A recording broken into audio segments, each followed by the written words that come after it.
네, 일부에서는 자살을 선택하는 심리, 그리고 자살을 유발할 수 있는 정신과적 질환들에 대해서 이야기를 해봤는데요. 이 자살이 지금 우리 사회에서 굉장히 심각한 문제잖아요. 통계에 의하면은 OECD 국가 중에 12년 연속 자살률 1위를 차지하고 있고, 또 전체 사망 원인 중에 5위, 심지어 10에서 30대 사이의 젊은 연령층에서는 가장 높은 사망 원인이 자살이라고 합니다. 그럼 왜 이렇게 좀 자살률이 계속 증가하는 건지 우리 사회에서 여기에 대해서 좀 이야기를 나눠볼게요. 그 헬조선이란 말 있잖아요. 그 헬조선이란 단어 처음 들었을 때는 솔직히 그냥 좀 웃고 넘겼어요. 근데 지금은 너무나 널리 좀 쓰이고 있죠. 그렇죠. 예, 그런 얘기 들으신 분들께서는 뭐 예전에는 나라가 훨씬 더 먹고 살기 힘들었는데 배부른 소리 한다 이런 얘기도 많은데 또 역설적으로 생각을 해보면 노력해도 더 나아질 수 없다는 이런 좌절감, 무만감이 좀 큰 문제인 것 같아요. 희망이 없다는 게 우울증이나 뭐 자살 사고에 정말 큰 영향을 주거든요. 이제 사회의 외적 성장에만 몰두하면서 개인의 행복이나 정신 건강은 좀 등한시한 게 자살률 증가에 한몫했다고 생각합니다. 네, 근데 원래 이제 이론적으로 그 사회 경제적 상태가 올라갈수록 자살률도 올라가잖아요. 실제로 그렇게 되고 꼭 부자가 행복한 법이 아니라는 말이 뭐 여기서도 들어맞는 것 같긴 한데, 근데 우리나라가 그 잘 사는 나라 중에서도 자살률 1위인 거는 또 어떻게 설명해야 될까요? 방금 얘기한 절대적인 어떤 빈곤이나 먹고 사는 문제는 거의 해결은 됐는데, 결국에 지금 내가 행복한지 불행한지를 결정하는 거는 내 주위 사람하고의 비교가 제일 큰 영향을 주는 건 뭐 어느 시대나 마찬가지인 것 같긴 한데, 그 요즘 학생들 얘기 들어보면 그런 비교나 경쟁이 고작 한 10년 사이에 저희 때하고는 또 많이 다르게 심해진 것 같아요. 정말 어릴 때, 뭐 초등학교 1학년, 2학년 그때부터 계속해서 경쟁에 시달리는 분위기더라고요. 근데 정말 10년인가요? 20년인가? 선생님 10년 전에 대학생이셨는데 이미 13년쯤 전에 대학생이었는데 전 계산 안 할래요. 다시 녹음할까요? 26년 사이에. 그냥 10여 년으로 하죠. 뭐. 저희가 학생 때만 해도 학교 끝나면은 운동장에서 다들 축구하고 농구하고 그래서 빈자리가 없을 정도로 그렇게 많이들 놀았는데 요즘에 보면은 정말 많이 한산하더라고요. 그래서 선배한테 들은 얘기인데 애한테 너 원하면 학원 안 가도 돼. 괜찮아. 라고 했더니 아이가 아니야 보내줘. 나 가고 싶어. 하면서 절대 가겠다고 하더래요. 근데 그 이유가 친구들이 이미 다 학원에 있으니까 혼자 안 가면 할 게 없다고 그랬다는 거죠. 그래서 이렇게 공부만으로 줄을 세우는 경쟁체제 속에서는 누군가는 뒤로 처질 수밖에 없고 당연히 자존감의 하락을 경험할 수밖에 없는 구조예요. 솔직히 다 타고난 장점이 다를 수밖에 없고 노력해도 안 되는 부분이 있는 건데 모두한테 획일적인 어떤 하나의 기준을 들이대는 거는 분명히 문제가 있다는 생각이 듭니다. 네, 맞아요. 이렇게 경쟁에 시달리다 보면은 당연히 이제 심각한 스트레스를 받고 사실 그거를 어딘가에 표출을 해야 되거든요. 근데 예전처럼 운동하고 놀면서 해소할 수 있는 것도 아니고 결국 이제 하루 종일 갇혀있는 학교나 학원에서 풀게 되니까 학교 폭력이나 왕따 같은 문제들도 더 생겨날 수밖에 없죠. 그리고 그런 그 폭력이나 왕따의 피해자들은 더 자존감이 하락하고 우울증이나 PTSD, 사회공포증 같은 다양한 정신과적 질환을 가지게 될 가능성이 높아지잖아요. 결국에 이런 자살률의 증가가 이어지는 게 아닌가 생각을 합니다. 그런 어떤 여러 가지 이유들 때문에 발생하는 정신과적 질환 때문에 자살률이 높아지는 상황이 분명히 맞지만 사실 이게 그 앞에서 말했던 뒤르켐의 이론으로 보면 사회적인 측면에서 바라볼 수 있는 부분이 있습니다. 아까 그 자살자의 90% 이상이 정신질환을 하나 이상 갖고 있더라라는 얘기를 했는데 반면에 최근에 우리나라에서 자살 기도의 원인을 조사한 연구에 따르면 정신과적 증상으로 인한 자살 시도는 40% 정도 차지했고 그 외에 대인관계의 갈등이나 학업의 어려움 그리고 취업이나 직장 문제, 외로움, 경제적인 어려움, 질병 이런 어떤 스트레스 요인들이 그 자살 기도의 원인의 60%를 차지했다는 결과가 있더라고요. 네. 이건 앞에서 얘기한 무통제적 자살, 그러니까 아노미적 자살에 속한다고 볼 수가 있잖아요.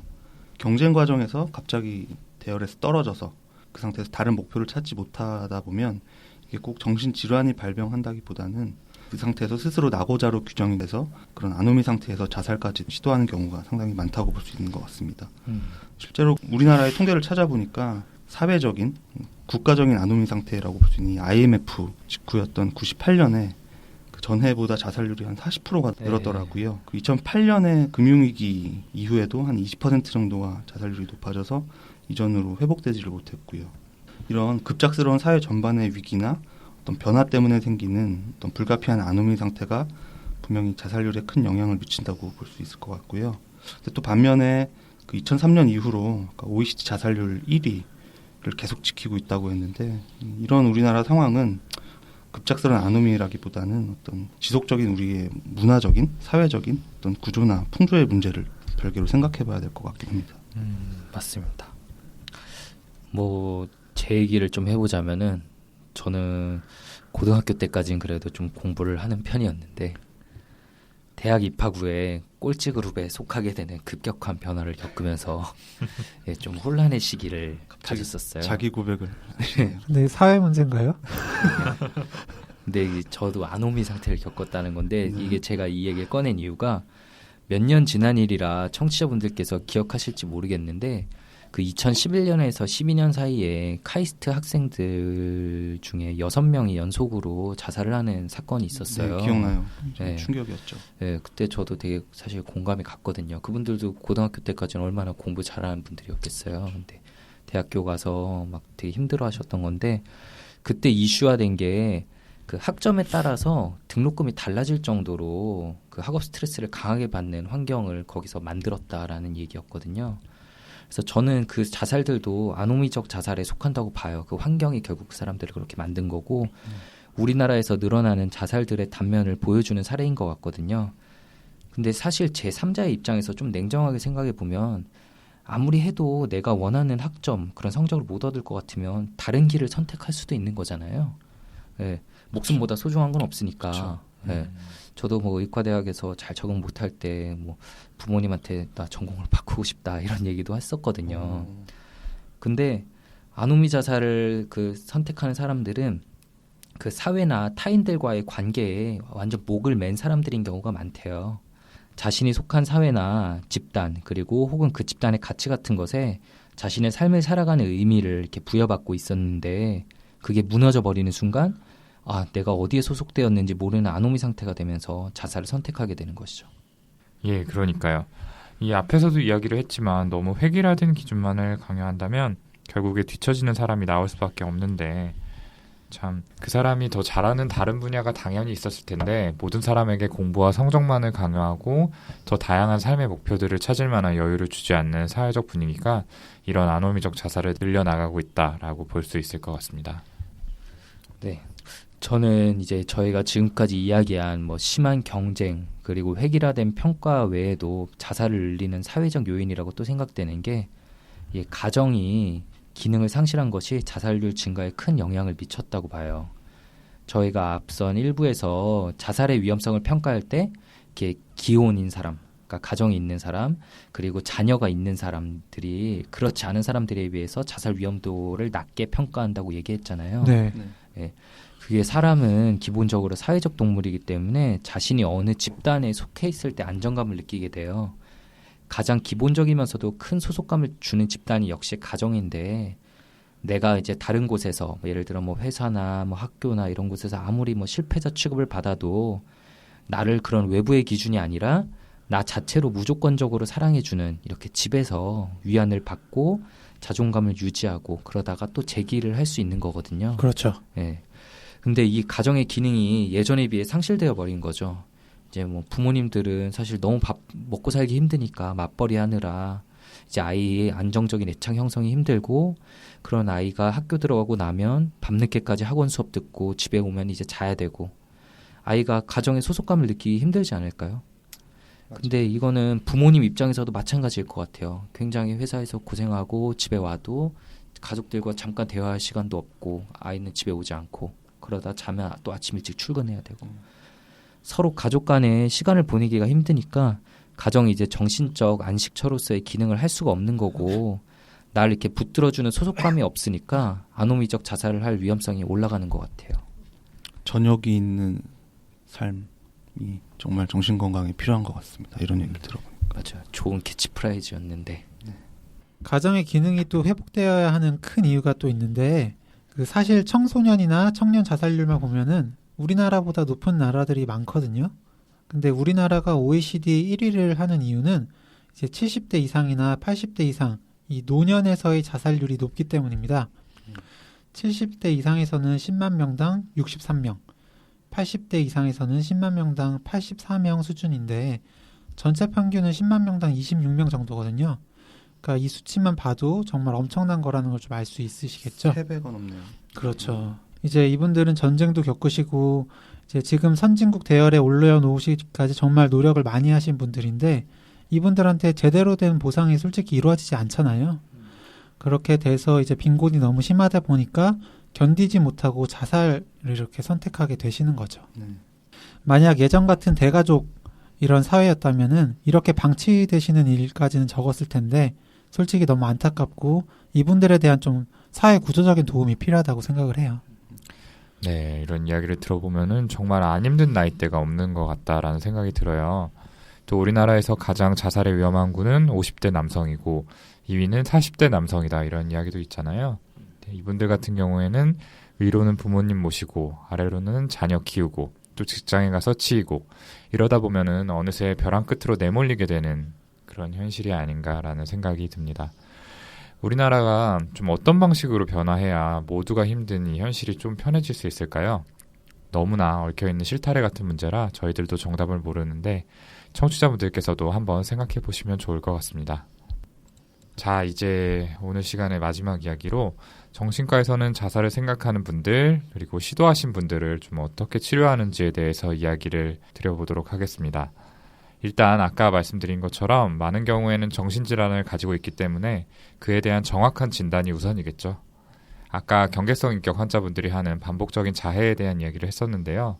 이제 그런 경우 말고 정말 죽을 생각으로 자살 시도를 했는데 자해로 끝난 경우에는 그 치명성하고 상관없이 무조건 입원해서 치료하는 것이 원칙입니다. 근데 사실 많은 분들이 입원을 거부하시기 때문에 어쩔 수 없이 가족들의 동의하에 비자발적인 입원 치료를 하게 되는 경우가 좀 있죠. 그리고 나서 이제 약물 치료와 정신 치료를 함께 병행하게 되고요. 앞에서도 이야기를 했는데 자살 시도를 할 정도로 심한 우울증에서는 약물 치료가 더 좋은 결과를 가져오는 경우가 많기 때문에 정신 치료만 단독으로 하는 경우는 드뭅니다. 네, 그렇죠.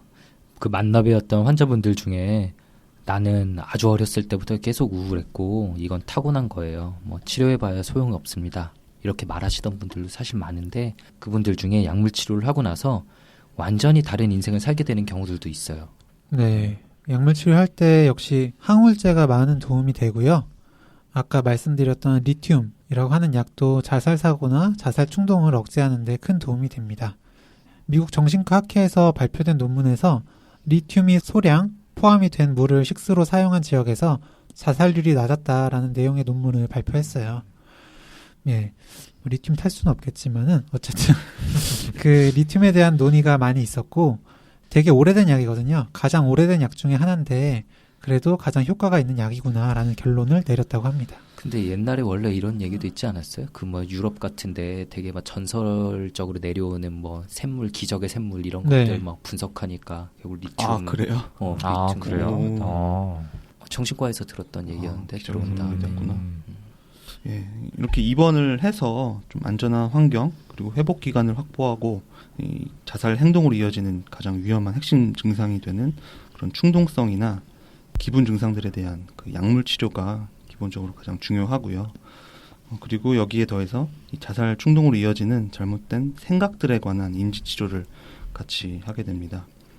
나 자신과 앞으로의 미래 그리고 나를 둘러싼 이 세상에 대해서 갖고 있는 자동적으로 반복해서 떠오르게 되는 그런 부정적인 생각들이 어떤 게 있는지 저희랑 같이 찾아보시고 또 그걸 검토해 보면서 거기에 대한 변화를 이끌어내는 과정입니다. 이전 방송에서 여러 번 말씀드렸던 것 같은데 우리의 생각 그리고 감정, 행동 이 세 가지가 서로 영향을 계속 주고받으면서 이 어떤 마음의 패턴을 만들어내거든요. 그래서 나도 모르게 이 자살에 대한 생각에 빠져들게 하는 그런 잘못된 생각들의 고리를 찾고 교정하는 과정을 통해서 전반적인 변화를 가져올 수 있는 겁니다. 간단하게 예를 들면 뭐 이런 것들이 있겠습니다. 부모님이 교통사고를 당했는데 그 그건 내가 자꾸 취업에 실패해서 실망시켜드렸기 때문에 일어난 일이다. 역시 나는 주위에 피해만 주는 무가치한 인생을 살고 있다. 그러니까 더는 살 이유가 없다. 이게 딱 보면은 누가 봐도 말이 안 되는 이 생각들의 연속이잖아요. 근데 마음이 너무 힘든 상태가 되면 이런 생각들이 계속해서 떠오르고 그 생각의 고리에 빠져버리게 되거든요. 네. 그래서 이런 사건 그리고 생각들과 그 인과관계가 객관적으로 맞는지를 같이 검토를 해보고 이런 비슷한 악순환의 고리가 시작되려고 할 때 거기에서 벗어날 수 있는 일종의 생각 훈련을 하게 되는 겁니다. 네. 생각 훈련. 그 인지치료 말씀을 해주셨는데 조금 추가하자면은 방송 시작할 때 얘기했던 자살의 심리학적, 정신분석적 원인 요거에 대해서 좀 이야기하고 접근하는 것도 좀 중요하다고 생각을 해요. 이제 자살 카페에 가입했던 환자분께 얘기를 들었는데 자살에 대한 환상을 많이 이야기한다, 서로 이렇게 많이 얘기한다 하시더라고요. 복수나 뭐 속죄, 재탄생 이런 것들이요. 그리고 우울증 환자에서 자살을 예견할 때 가장 중요한 게 또 희망이 없다는 생각, 무망감이잖아요. 예, 그러니까 그런 소망이라든지 그런 무망감이라든지 그런 생각들에 대해서 다루는 인지치료가 꼭 필요하다고 생각합니다. 네, 뭐 약물 치료와 인지 치료를 얘기해 주셨는데 입원하셔서 이런 치료들을 하게 돼요. 근데 사실 입원한다고 모든 문제가 바로 해결되는 건 아니죠. 뭐 좀 안 좋은 얘기긴 하지만 폐쇄병동 입원 도중에도 자살 시도를 하시거나 심지어는 정말 드물게 그 폐쇄병동 안에서 자살에 성공하시는 분들도 있어요. 예. 치료진과 그 또 24시간 곁을 지키는 간병인이 있는데도 그 눈을 피해서 이렇게 시도를 하시거든요. 그렇기 때문에 너무 위험도가 높아서 약물 치료나 정신치료, 뭐 인지치료의 효과가 나타나는 걸 기다리기가 힘든 경우에는 아주 드물긴 하지만 이렇게 빠른 효과를 보이는 전기 충격 치료를 하기도 해요. 그 전기 충격 치료의 기전을 설명하는 건 너무나 복잡하고 아직 많이 뭐 알려지지 않은 부분들이 있기도 해서 저는 이제 뭐 보호자분이나 환자분들에게 간단하게 설명드릴 때는 컴퓨터의 전원을 껐다 켜는 것 같은 거라고 설명드리거든요. 저희가 이렇게 컴퓨터 에러가 너무 복잡해서 어떻게 할 수 없을 때는 확 꺼버리잖아요. 그렇죠. 예, 그렇게 설명해 드리기도 하는데 제가 예전에 봤던 분 중에 이렇게 목을 메어서 자살 시도를 하다가 의식을 잃은 상태에서 다행히 발견되어서 그 입원한 분이 있었는데요. 그 이렇게 의식을 잃으면 잠깐 전원을 껐다 킨 거나 마찬가지죠. 네. 근데 그 이전 얼마간의 시간을 기억을 못 하게 되거든요. 이런 경우에는. 그래서 이분은 자신이 자살 시도했었다는 사실 자체도 잊어버렸었어요. 그리고 가족들이 그냥 너가 쓰러진 채로 발견되어서 병원 온 거야 이렇게 막 둘러댔었는데 진짜 신기한 거는 이분이 우울하던 감정도 싹 사라진 거예요. 네, 정말 우울한 감이 하나도 안 느껴지고 그런 감정들까지 완전 리셋이 된 거죠. 그런데 며칠 지나면서 점차 그분한테 이제 의문이 드는 거예요. 자기는 쓰러져서 발견됐다고 하는데 정신과에 입원해 있는 것도 좀 이상하고 그리고 목에 줄에 쓸린 자국도 있고 이러니까 이 자국은 뭐예요? 막 이렇게 물어보고 하시더라고요. 그러면서 이제 점차 다시 우울해지면서 막 급속도로 예전 상태로 돌아가는 거예요. 전기 충격 치료도 이와 비슷하게 한번 하고 나면 확 좋아지는데 그걸로 그냥 끝내버리면 또다시 우울해지기 때문에 그 효과를 극대화하고 몇 달 동안 쭉 치료 효과를 지속시키기 위해서는 입원 기간 동안에 한 10번, 뭐 많게는 20번 이런 정도로 반복해서 전기 충격 치료를 하면은 좀 효과를 보게 되죠. 맞습니다. 방금 김종 선생님이 얘기한 것처럼 자살하기로 굳게 마음 먹으신 분들이 자살을 하려고 할 때 그걸 옆에서 막고 예방한다는 게 사실 정말 어려운 일이거든요. 자살 시도하셔서 응급실로 오신 다음에 저희가 진료를 하고 강력하게 입원을 권유해도 정신과 폐쇄병동 입원 말도 안 된다 하면서 환자 본인이나 가족들 전부 다 거부하고 귀가하시는 경우가 굉장히 많아요, 사실. 그럴 때 다음에 외래 진료라도 보러 오실 때까지 정말로 24시간 옆에서 가족분들이 지켜주셔야 된다. 화장실 갈 때도 같이 들어가시라. 뭐 이렇게 강하게 당부를 드리는데 결국에는 단기간 안에 안 좋은 일이 벌어지게 되는 경우들이 있어서 많이 안타깝습니다. 맞아요. 뭐 설마 무슨 일이 있겠어 이렇게 네. 생각하셔가지고 네. 네. 정말 24시간 있어야 돼요. 이런 말도 하시는데 참, 그런 경우가 있죠. 어쨌든 이제 입원 치료에 대한 이야기를 좀 해봤는데 저희들은 이제 기본적으로 이런 분들을 뵀을 때 자살의 위험 요인과 보호 요인을 찾으려는 좀 노력을 하죠. 왜냐면 그걸 찾아야 이제 위험 요인은 없애고 보호 요인은 더 키워주는 그런 방법으로 저희가 치료를 하기 때문인데요. 예를 들어서 위험 요인 중에 이분이 충동성 그리고 또 음주 문제가 있다라고 이제 밝혀졌어요. 그럼 이제 충동성은 줄이는 약물을 또 쓰고 술은 또 끊으시도록 단주 교육을 하는 거죠. 또 다른 분이 이제 평소 스트레스를 적절하게 대처하는 방법이 없는 이런 위험 요인이 있다 하면은 이런 분께는 그런 스트레스 대처 기술을 좀 알려들어서 위험 요인을 오히려 보호 요인으로 바꾸기도 하고요. 네, 지금 허경 선생님이 되게 중요한 얘기 해줬는데 위험 요인과 보호 요인은 이렇게 뭐 개인, 가족, 사회적으로 굉장히 많이 있어요. 개인적인 요인은 아니지만 그 유명 연예인이 자살할 때 모방 자살을 하는 경우가 많거든요. 대중매체를 통한 노출이 그 사회적인 자살의 위험 요인인데 기사를 다루더라도 자세한 자살의 방법까지는 보도하지 말아달라고 한다거나 너무 자주 노출시키지 않도록 요청하는 것도 저희 정신건강의학과 의사들이 하고 있고 또 해야 하는 위험 요인을 줄이는 한 방법입니다. 그 자살예방협회에서 이 보도 지침을 이렇게 언론사들에 배포를 했었는데 잘 안 지켜지는 경우가 많아서 안타깝다고 그 협회 관계자분 인터뷰 기사에서 봤던 것 네, 같아요. 맞아요. 아무래도 자극적으로 써야 조회수가 그렇죠, 올라가니까. 그렇죠. 네. 이렇게 자살을 시도하신 분들의 치료법에 대해서까지 저희가 이야기를 나눠봤습니다. 이제 청취자분들께 꼭 알려드리고 싶은 이야기로 방송을 마무리 지어볼게요. 그 자살을 하려는 사람 10명 중에 8명은 자살 의도에 대한 경고를 하고 절반 정도는 숨김없이 죽고 싶다는 이야기를 주변 사람들에게 한다고 합니다.